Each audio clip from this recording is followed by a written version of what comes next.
Hi friends, thread అనేది ఈ విధంగా పెట్టేసి క్లాత్ని వెనక్కి నెట్టేసుకొని స్టార్టింగ్లో ఒక రఫ్ ఇచ్చేసేయండి.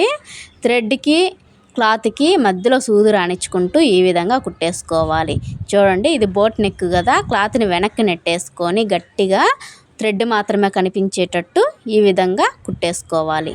చూడండి, ఇక్కడ టర్నింగ్ తిరిగే దగ్గర సూదిని కిందకి దింపి పాదాన్ని పైకి లేపి ఈ విధంగా కుట్టేసుకుంటూ రావాలి. మొత్తాన్ని టర్నింగ్ తిరిగే దగ్గర మాత్రమేనండి ఈ విధంగా కుట్టేసుకుంటూ రావాలి. చూడండి, తర్వాత వెనక్కి నెట్టేసి ఒక స్టిచ్ అనేది వేసుకోవాలి.